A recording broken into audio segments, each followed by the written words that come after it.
What are we going to do if we don't have all the talent that we need for the operations?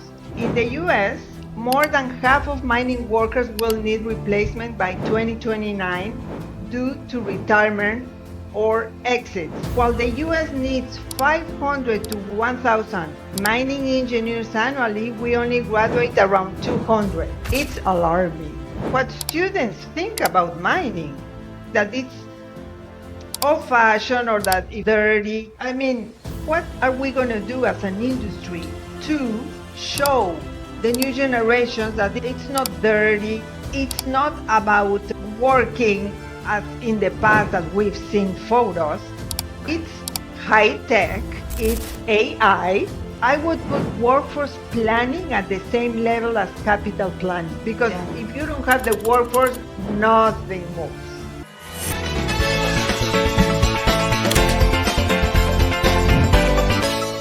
Welcome to Ore-atory, Elevating Mining Minds, where we aim to spark bold ideas and conversations that shape the future of mining. Today, we're diving into one of the most pressing issues in mining, the talent gap. Across the US and Canada, mines are facing a perfect storm: an aging workforce, a sharp decline in trade skills, and shrinking enrollment in mining education. At that same time, companies are struggling to recruit and retain the next generation, all while navigating regulatory, geographic, and cultural barriers to workforce mobility. Today, my guest is my friend and co-conspirator on occasion, Gabriela Castro-Smith. She is the president of Trade in Motion and a leading voice in our workforce strategy across North America in the mining industry. She helps mining companies bridge the talent gap by building people-first, site-specific teams and leveraging cross-border experience. Today, she's going to share some key trends, challenges, and actionable insights that can help us reimagine what mining workforce could and should look like. So, welcome, Gabriela. Thank you very much for the invitation, Lindsey. It's an honor to be here. Well, as I said, I'm just pleased that you accept the invitation. And now I'm really excited to pick your brain on all of these sorts of things. But first, what is getting you excited about your work in mining? You know, I became a cross-border talent solutions advisor because of my purpose in life. My purpose in life is to make a meaningful impact on others, transform and improve thousands of lives, creating wealth. So what is the good thing of my job is that I create wealth for a lot of people, for companies in need of talent and for the talent in need of a job. So I love what I do, and that's why I became a talent solutions advisor. I don't know that I knew you were going to say that, but look what I have. And I feel very prepared because I can never make these things pop up on time, but I just did it. So for those of you listening and not watching, I just popped up a little bubble and I'm very proud of myself. So, I think I very much appreciate your mission and align with that so well. Something I think that you're really excellent at is really some data-driven statistics that help shape what you're doing and how you do it for your clients. So starting with the data, what are some of the top workforce trends that you're seeing right now between the US and Canada in mining? Well, first of all, I want to say we are experts in mining. However, this is a big challenge for many industries and many companies, mining, of course, included. There are labor shortages really becoming a hot topic. The numbers are alarming. And one of them is because boomers are retiring. What would happen when they will retire if the new generations are not taking that step, that new position? I will give some numbers. Before beginning, I would like to let you know that all this data is from different actors in the industries, from different sources. They are not my sources, but I don't want to stop mentioning all the sources. So if you want to have the information, please ask us for the information, and I can share all the sources that I used. Perfect. Thank you. So listen to this. In the US, more than half of mining workers will need replacement by 2029 due to retirement or exits. Mining will be one of a handful of sectors that will add jobs at a fairly constant rate, Yeah. between 11,000 and 13,000 per year over the next 20 years. And what are we going to do if we don't have all the talent that we need for the operations? I have a lot of numbers, statistics, but one that is very interesting. It says the latest figures indicate that the total numbers of degrees awarded in 2021 in the US was representing a decline of 41% compared to the peak of 533 degrees awarded in 2016. So the shortage of mining engineers in the US demands immediate attention. While the US needs 500 to mining engineers annually, we only graduate around 200. It's alarming. Outside of the demand for mining engineers, geologists, processing, etc., we're certainly not graduating the number of individuals that we need. But what I am consistently reminded of as I attend conferences and talk to individuals that have influence on mining boards at universities or that give away scholarship money through, various groups, etc., is that, and I could get this wrong, but I think about 98% of undergraduate mining students could wind up with nearly a full ride going to universities for mining degrees, whereas other people are really struggling long term to deal with debt because of university degrees, etc., and not have quite the same salaries that we've got. And so, I feel like this would be a compelling scenario to present to parents who have great influence over children going to school or adults going to school and saying, hey, I'm going to pick mining as a degree. And some of the universities are well armed with this information to give out, but certainly we have to start talking about the opportunity, one, that there's growth, and two, that they could have a university degree nearly paid for, if not entirely paid for, with some of the scholarships and grants that are available for mining students. So I am very upset by the statistic that you mentioned, but I'm also like, hey, let's solve this. Let's give everybody lots of money to go to school. Yeah. But listen, I don't know if you read, there is an article about what students, parents, and educators think about mining. Oh, they don't like it. And it's in the Mining Engineering magazine from SME.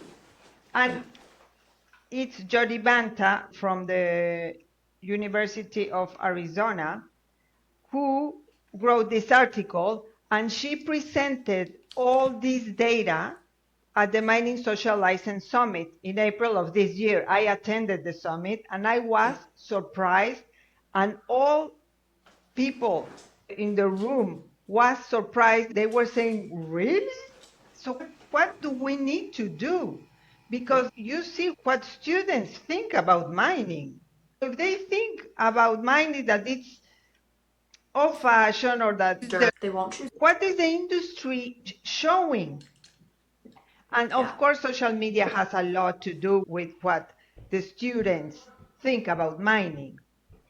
So what are we going to do as an industry to show the new generations that it's not dirty, it's not about working as in the past as we've seen photos, it's high tech, it's AI. Yeah. I mean, it's very different now. So sometimes I stop and I said, what campaign should we do? What should we show them to make them understand, first, that we need mining? We cannot live without mining. Right. And second, that it's a good industry to work. I was reading today about the salary of an engineer in mining, and it's, I mean, 100,000 US dollars, which is nearly double the national average. So it's a good job. Yeah. But what students think, why they think that it's dirty, why they think that it's not a good industry to work on, why do they think like that?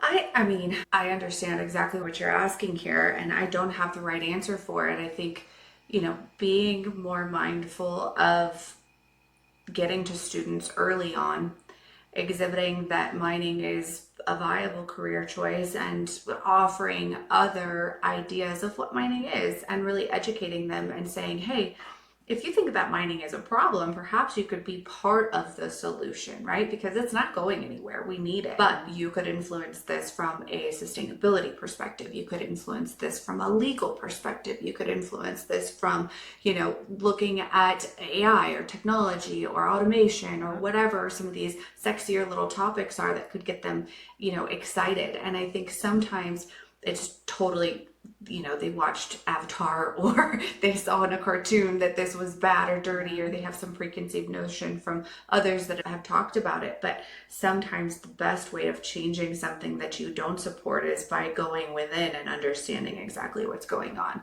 And so I would say that, from my perspective and others that I talk to, we have to meet them where they're at. We have to start with students very, very early. We have to get them educated and disarmed to some degree so that they might have any reception to what our offer is, where we say, hey, you can come and solve big problems with really cool people and giant trucks and make the world a potentially greener place. But, we have to get them to listen first. And so we could probably go on and on forever on that one. But I know that there are a lot of really smart and interesting people who are trying to cover that have much more knowledge about that than I do. But I would say that this leads into sort of the next question, right? Like, why is there such a sharp decline in skilled trades and educational pipelines? And how does that really impact the future of talent supply?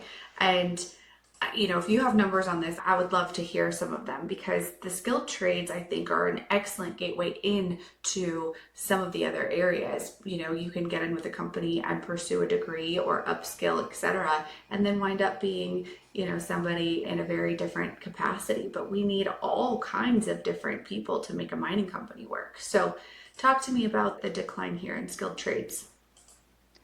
There is a misconception about trades. Yeah. And I've read some articles about why trades have declined so much, because there's a big gap. And generally, you need one engineer for 10 trades or technicians. So we need more trades and technicians than engineers. What is the misconception? Reading articles, we don't understand what the trade thinks.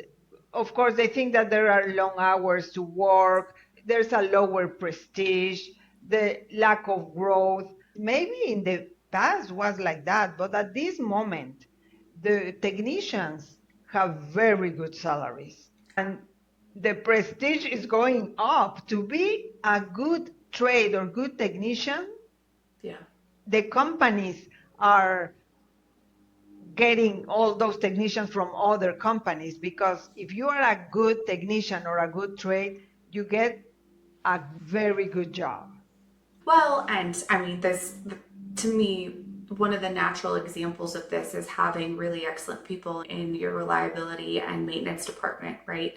And so if you keep everything running and smoothly sailing forward, you get to operate, you get to be safe, you get to have things that keep on making the mine work, right? And if that doesn't work, you're out a lot of money and you've got a lot of people at the mine site very, very upset if it's not going exactly as planned. And so if we're not putting some thought into developing some of these skilled trades through technical universities and other things, we're missing the mark, because as you said, we need more of them than we do, the engineers and CFOs and other things, right? So I think that's a really interesting point. I think from looking at this, which naturally speaks to sort of what we're talking about, in spite of all the change that we've seen in mining here recently, mining unemployment is low, but companies still can't fill roles. What's behind the larger labor shortage disconnect from your perspective? According to my experience, one of the biggest challenges is the geography. Mines are in Yeah. remote regions where people don't want to go and work because they have to drive long distances or stay in that area. But if you have a family, it's hard. So that's one of the big challenges, the Yeah. geography. I am drafting a market report on the copper corridor in Arizona, where many copper mines are, because it's very hard to find people. There are small towns around. So the report would be to know what workforce availability the companies would have in those small towns. When you know what the availability is, you can take decisions. You can move to a different path. Because if Yeah. you don't know what the availability is of the workforce that you can have some kilometers, miles around your operation, it will be very hard to fulfill all the needs that the operation has. Well, and I was at the AMA Summer Summit and sat on a panel, or I guess I led a panel with Dave Stoddard from Great Basin College in Nevada. And I just found some of their programs really, really interesting. So interesting, in fact, he will be on our panel, Gabriela, this December at AUMA, because I think that the skill trades are overlooked, right? And in so many scenarios, we have scholarships, we have awareness, we have people doing outreach for universities. We still don't have the people that we need coming out of them. But, what about touching on some of this stuff? Because a lot of students don't want to necessarily do a 4-year degree or go on to a master's or whatever, but upskilling, reskilling, figuring out how to reach those individuals, from Great Basin or modeling after some of their programs. They've got great success in Nevada. And so I'm really excited to learn from Dave about how they're doing that and talk about, how other universities or colleges, technical schools, etc., can kind of model after that, because they work directly with the mines and say, like, what do you need? And to me, that's a route to success. And, they already have the student population for most of that. But I think also we've not touched on upskilling and reskilling, where we've got operations that are changing their technologies and moving to automation and all kinds of other stuff. And so getting individuals reskilled so that you can retain them rather than just go out and find brand new ones, I think would be a major other consideration and cost savings for many. So, Great Basin, I think, has done a really great job, and I'd love to see some of that modeled through other universities, but there are very few that focus on that. And so, it seems like another area to potentially support. Yeah, exactly. And another challenge is that, of course, the mining industry is competing with other industries. So Yeah. that's a big, big challenge, because the talent would say, okay, where do I want to live? What is the easiest way to go for me?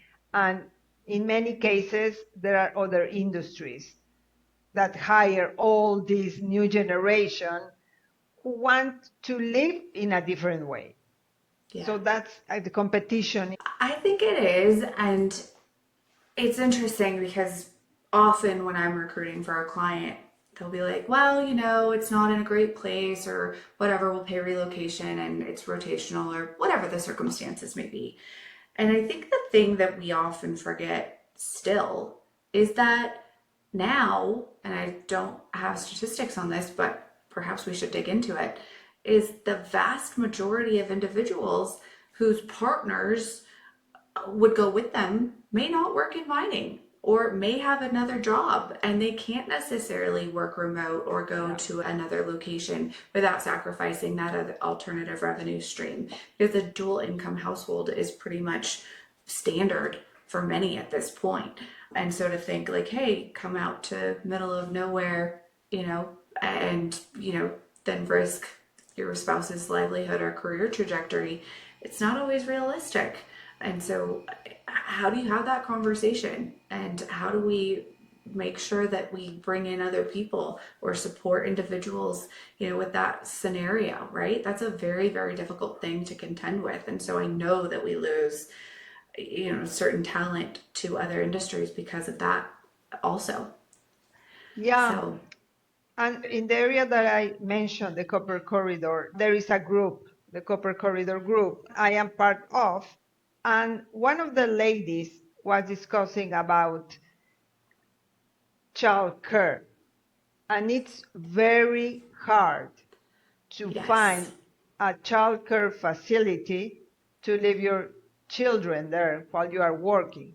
So that's Yeah. another downside, because if the man goes to work in a mine, the woman has to stay at home because there's no childcare. Yeah. So And the it's hours are many very things long. together. Well, and I'm glad you brought that up, because that continues to be something that many struggle with, especially when they've got to commute. And I know, there are certain locations here in the US that probably see that more so than others, Nevada, Arizona, etc., where they're commuting an hour plus to work each day, and they've got to get their kids off by 5 or 6 a.m. so they can go to work for 12 hours and then get done, or 10 hours, whatever their schedules are, and then get done and have to pick their kids up in aftercare, right? They may not even see them awake for that whole week. And if you've got two spouses trying to commute to the mine, or one trying to go to work and the other going to the mine, that gets really, really hard to contend with. And so the lifestyle factors and scenarios that go into accepting a role and continuing to make it work in mining are really difficult at times, and it's hard to find those solutions. But I think it would be wise for some mining companies to figure out how to help with childcare or build that into some of their operations. And I know some have. I've seen some really great reports on how they've tried to incorporate that in other locations. Australia, I think there's one in Nevada, but it's not the norm for sure, right? Yeah. And that may not be everyone's concern, but it would be interesting to see, like, how can we help support individuals and families and have that be equitable for everyone, so that we can have stronger retention factors in our industry and be considerate of the whole person rather than just our need at the mine, right? Yeah, exactly. I agree with you. Something else I think that I would love to touch on with you is sort of that mismatch. And we sort of started talking a little bit about it, but the mismatch between skills, supply, and demand, and how technology and automation are kind of even making that harder to solve at times. What are your thoughts there? Yeah, it's a good question, because upskilling it's another challenge.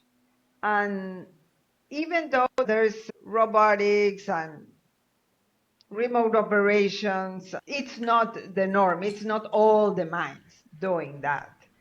However, I think that workers would have the opportunity to be retrained whenever necessary, because at the end you have to retrain your talent pool after certain years.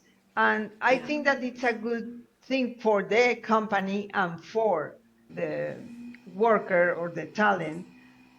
If there is a gap between the skill of a worker and what the work has to be done, I think that companies, and I know some of the companies that all the time are training their workers, which is a win-win situation. I think yeah, that the digitalization, automation, robotics, these new technologies, I don't think that they will displace workers. I think that workers will need to be yeah, retrained.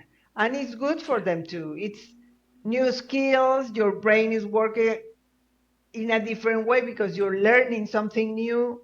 I see that it's a win-win situation for the companies and for the workers. That, and I think in most instances, when companies, managers, leadership invest in their employees, that those individuals tend to reinvest into the organization. And I think even more broadly than that, if we treat people well and upskill, reskill, get them continuing to be involved in other ways, I think that we retain them in the industry rather than risking losing them to something else, right? And this was something that we talked about at the AEMA Summer Summit again.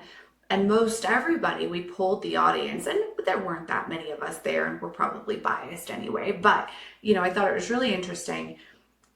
Would you rather keep the person in your company? Yes. But would you rather keep them in the industry as a whole? And will you support that even if they have to go somewhere else to do something, make a little bit more money, find a different leader, manager, team, whatever that looks like? Keeping them in the industry is paramount. Because as we've already acknowledged, some of the statistics are pretty dismal for people entering. So we need to keep them in any way that we can. But I guess that brings me to sort of the idea of employee retention. So in your experience and your practice and what you're seeing and in your reports, what are some of the core drivers that help companies to keep the great talent that they have in their organization or in the industry more broadly? I would say career growth and training. It's two of the main ones that the new talent want. I mean, they want to grow, they want to learn, they want to be trained. These are one of the ones that I think. Another one is, of course, culture and belonging, to feel safe, to feel inclusive, Yeah. to have a purpose-driven workplace, which is very important in all industries. But talking about mining, that it's a remote place, you have to drive 1 hour to your place, back and forth. You are not close to your home. I think that these are very, very important aspects to consider to have more people interested in working in mining, and also local support. I mean, as we said, it's hard to find a place close to a mine. Maybe there will be support. I know that mines in Arizona, they do it. They have a bus coming from a city with all the workers in the morning, and in the evening they bring the workers to that city again. This is support that the company is giving to the workers. So I would say that these are the three main aspects that I think are important. Yeah, and I mean, from my experience, that absolutely coincides. I think so many people say, "Oh, we have to pay them well," but I think we're already paying them well, right? Like, Yeah. I don't know the last time in my work as a recruiter when I said, like, why are you looking for a new challenge or a new opportunity, or why did you leave, or whatever the question may be about going from one role into the next. I don't remember the last time somebody told me it was financial. Yeah. And it certainly goes into part of why anybody selects the next role, right? It needs to have a robust compensation and benefits program around it that's considerate of the whole life of the individual. And some companies have really, really cool programs these days. And I would certainly advocate that the more flexible and interesting you can make a benefits program around your workforce so that it responds to somebody that's senior who perhaps wants equity and security or 401k contributions or whatever, to somebody who's a bit younger and they want reasonable benefits but flexible working arrangements and perhaps childcare or whatever that looks like for them, but more take-home pay, because sometimes they need that to make life work. I think but infrequently do I see companies fail because of money. If they're underpriced on the market and they say, well, we realize that we're below pay grade, that's a very different circumstance. But I do not see individuals leaving even from companies that are below market on pay ranges. They may say, oh my gosh, I had no idea that I would make so much more in the next role, or that we were behind, or something like that. That's not the driver for them leaving. What I'm seeing from retention is exactly what you're talking about. Their leaders and managers feeling safe, feeling like they're making a difference in their organization and they can add value and they're being heard. The ability to grow and learn and move into alternative roles. Those are all the ones that I'm seeing in my practice every single day. And I guess I would probably exacerbate the idea that we have a lot of technical individuals in mining, regardless if they're skilled trades or engineering positions or CFOs or whatever. But a lot of those individuals have never really thought to work on their leadership skills. And I think that there's such a need to provide people insulation if they want it so that they can be strong leaders, because that is probably the number one reason I see people being burnt out or leaving groups or organizations and exiting the industry, is because they've cited poor leadership or a lack of leadership. And so, yeah, I agree with you on all accounts. Yeah, and one of the big topics, leadership. And I talk about leadership with coaches and the management teams. And it's not easy to be a good leader. No. It's practice, and also you have your past with you. I mean, all of us, we have a past, we have things to fix with ourselves. It's this machine called human being who has many things. We have feelings and a brain and thinking and feeling at the same time. And leadership, a hot topic, and to be a good leader, it's not as easy as we could think.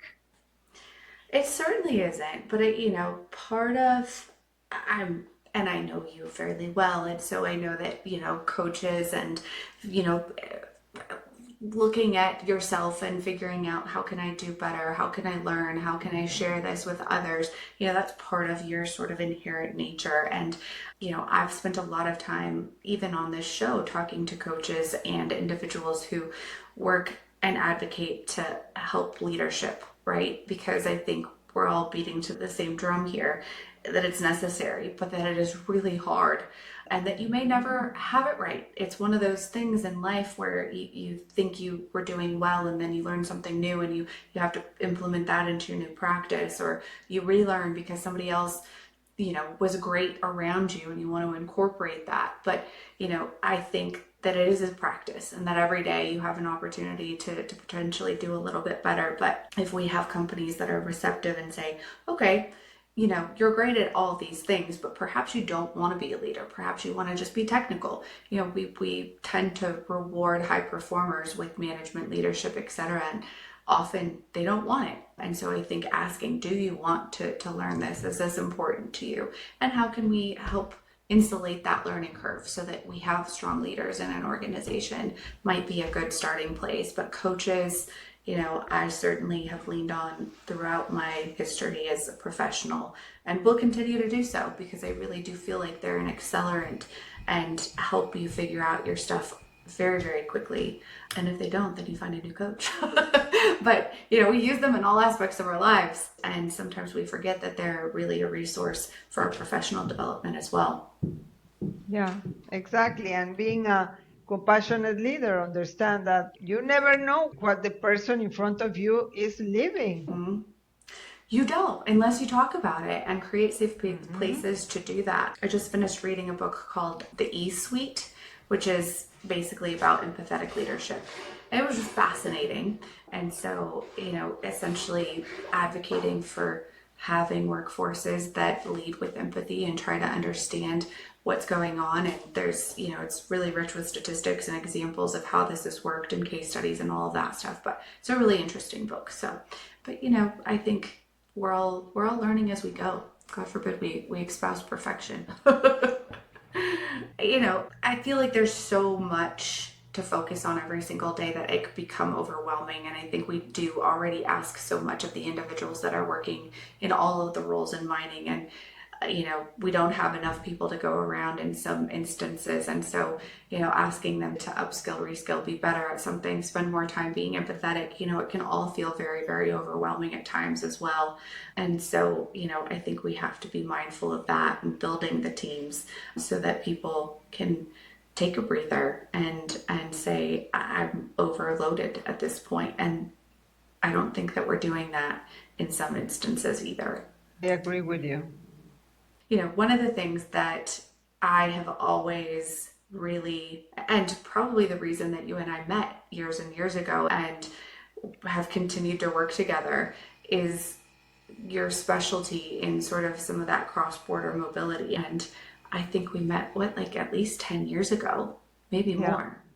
And at that time, you had finished working, I think, in Canada, in Montreal, right? Yeah, I And was studying in Montreal at that moment. okay. And so we met, and you were really helping the Canadian Embassy do outreach to mining companies and get individuals into Canada from Mexico and other places. And I just thought, oh my goodness, that is the coolest thing. And there's such a need for it because mining is a global business. And some of what you and I have worked on and talked about in the past is, TN visas and how to get them and how companies can do that. But your specialization in cross-border mobility is something that I continue to have a very high regard for.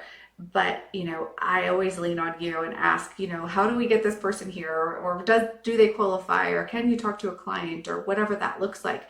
But, so others can really understand some of your background and expertise in this.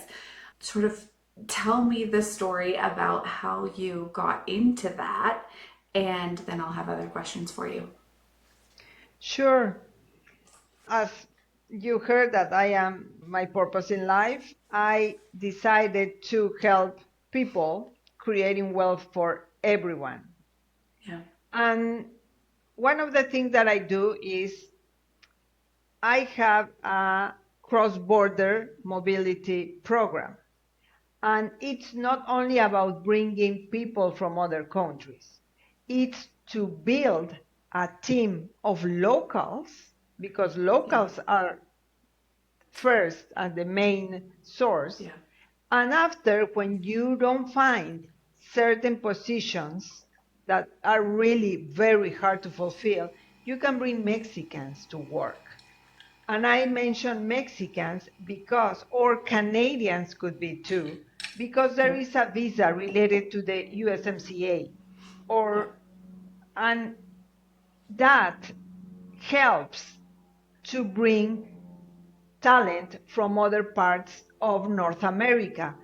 The Yeah. TM visa, it's a visa related to Mexico, the US, and Canada, and people can work in any of these three countries if they have any of these three citizenships, which helps a lot when you don't find the right talent or the long-term talent. Because Yeah. sometimes one of the big challenges is that the new generation, they don't want to stay long time in a Yeah. same job.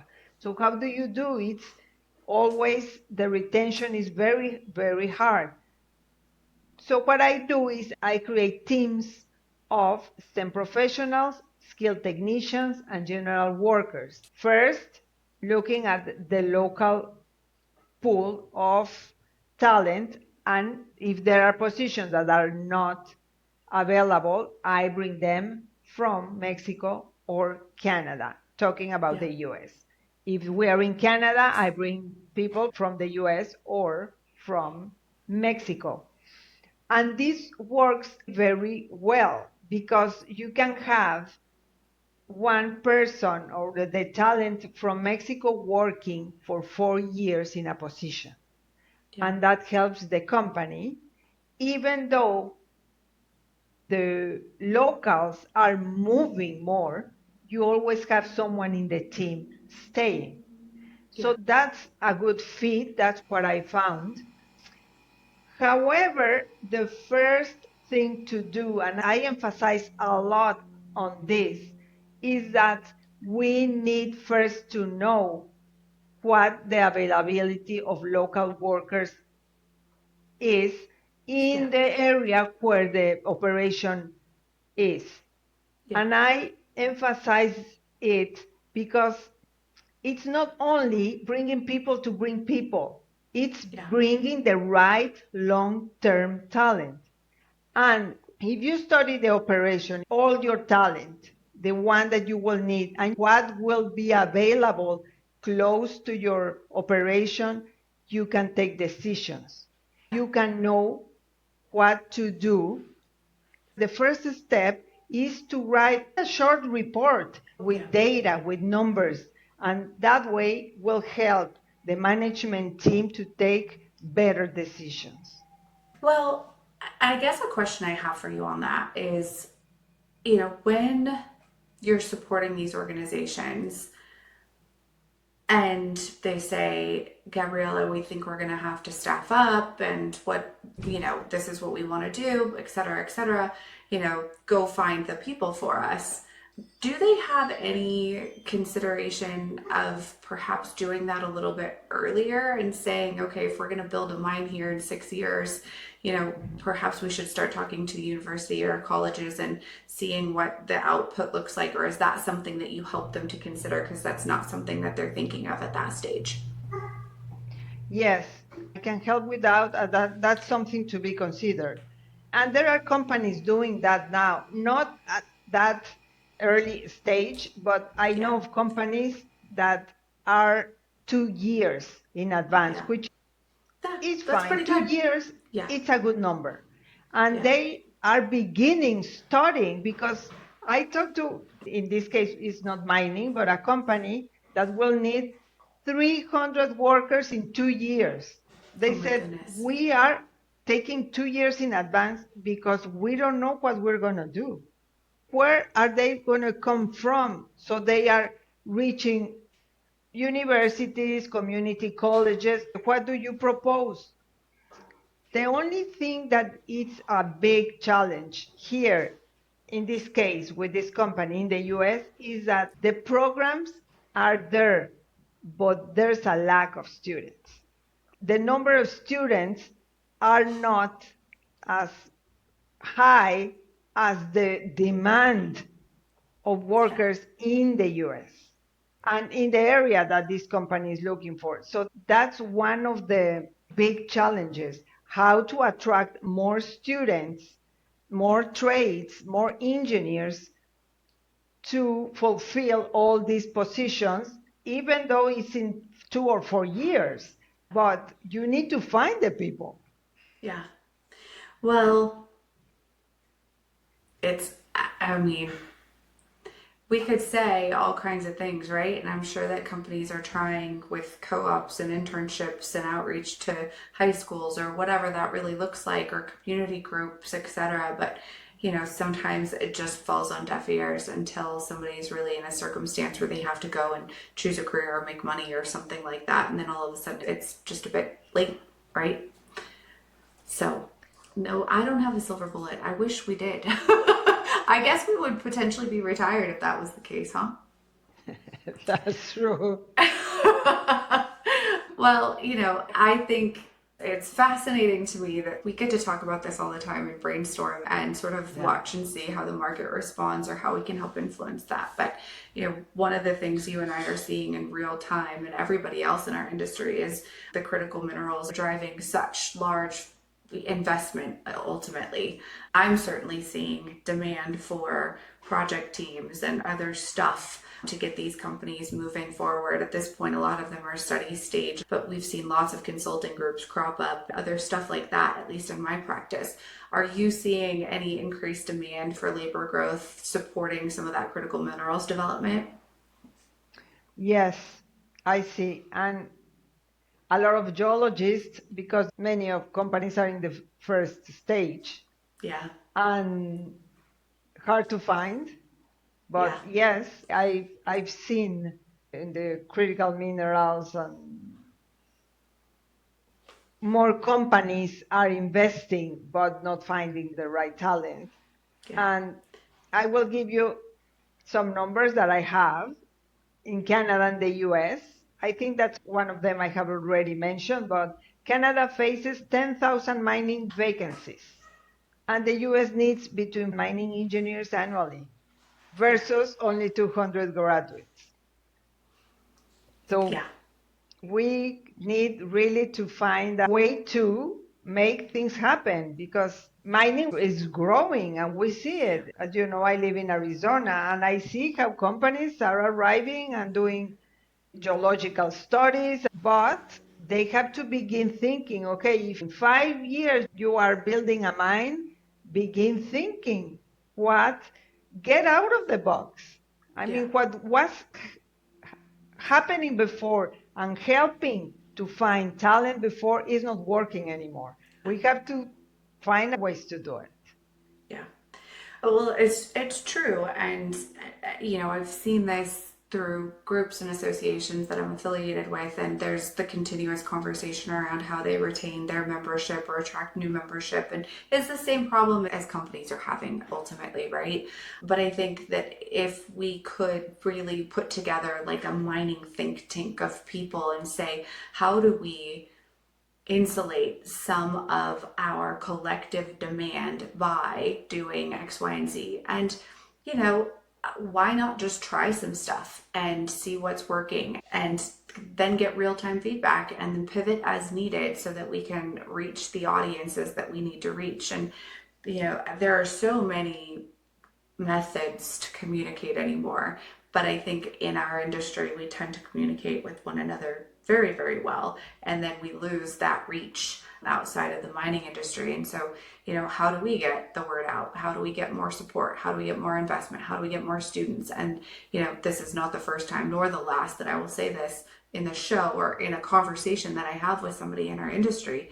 But, we really do need to tip this on its head and start figuring out how to attract individuals with interest into some of the roles that we're trying to fill. Because I would still say that there's so much opportunity in our industry, and opportunity to make changes, and opportunity to do good, and opportunity to, change how it's done. And we're losing people every single day. So who do we talk to, and what avenues are they listening in?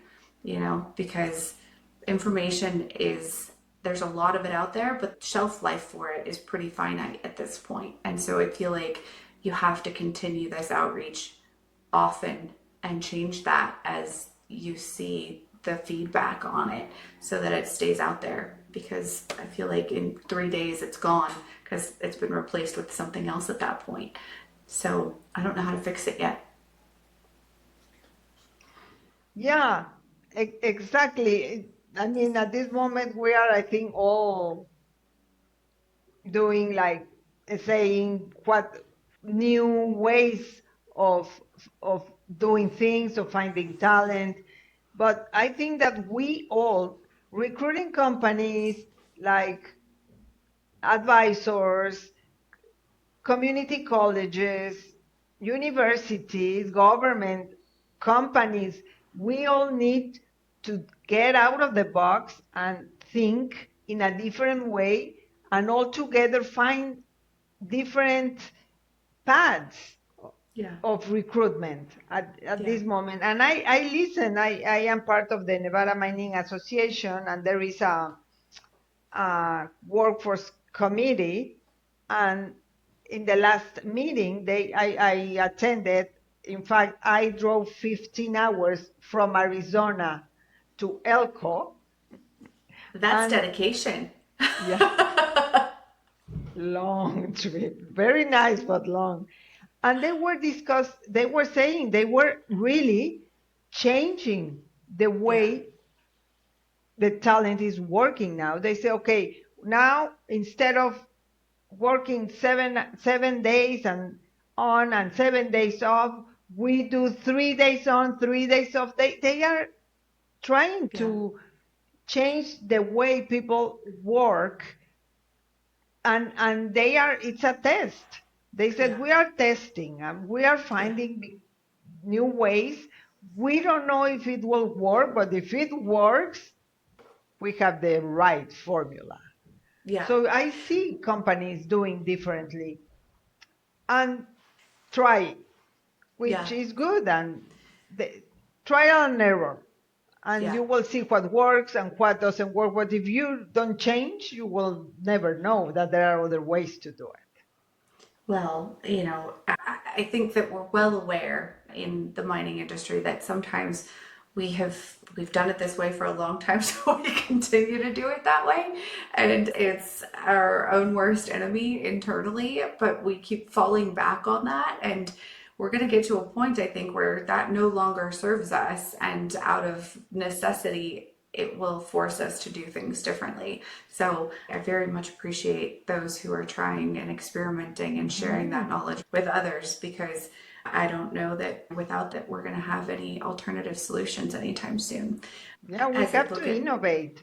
I mean, yeah. I love Well, innovation. more than So just in technology, right? But like yeah, innovate in terms of how we use our yeah. people and do outreach and everything else. I couldn't agree more. I think that's the perfect way to describe what we need to do. Well, I was looking up and realizing that time is flying when we're having fun. So we're reaching approximately an hour, and I feel like we could just keep on going, but perhaps that just leaves us to the next version where we answer the rest of the world's big questions. Well, sort of to wrap up in some regards, what have we not covered that we should cover today? That's a big question.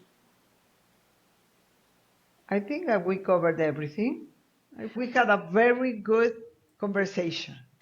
I think so too. I'm just trying to think of anything that we didn't totally get over. My last comment would be, how do we redesign mining's workforce? What would you, I mean, the question is for you and for me. How would you redesign the mining workforce? And how would I do it? I would put workforce planning at the same level as capital planning. Because Yeah, if you don't have the workforce, nothing moves. it's true. What does that mean? You have to forecast retirements. You have to do research on graduate supply. You have to know every year how many students will graduate the positions that you need. What's Yeah, the regional shortage? Do you need to build border team together with the one available locally? Do you need to upskill? I think that you need a mobility strategy and do it proactively. I tell my clients that call me when this is really urgent. It's not the way it works.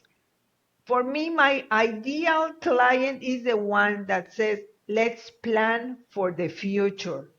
yeah. Because that way it will be well planned. It's not only fulfilling a position, it's planning and get the best long-term talent that you can. I think bridging off of that and kind of expanding it a little bit, 100% in concert with what you just said. I think that part of what I'm seeing in terms of what's available and what we're facing with retirements and everything else, mining is going to lose a lot of people, baby boomers, etc. I mean, as you stated at the beginning, we've got about 50% of our workforce slated to retire in the next, 5 to 10 years roughly. That's a very looming statistic. The reality is that we still, as you said, do not have enough people coming into the industry, and we don't have enough people that are in the industry that are ready to go to senior levels within all of our various types of companies. So how do we not only do workforce planning, but get everybody to a place where they can be in senior leadership and move our companies forward with purpose and intention and being good environmental stewards and financial stewards and everything else? I think there are a few things that we should all be thinking about, and some of that looks very counterintuitive and not what we've done as an industry very often. And I think some of that will be utilizing individuals more like consultants that come in and are fractional executive leadership. That will look like returnships, where we have individuals coming back in out of retirement to upskill and get people up to speed that, have just joined, where, from geology perspective, they worked on the project 20 years ago or did some consulting on it or whatever, and they've now got a new green geologist. The senior one could insulate the learning curve for somebody junior. So I think that the way that we utilize workforce will likely change because we're in a supply shortage. And I don't think it's a bad thing.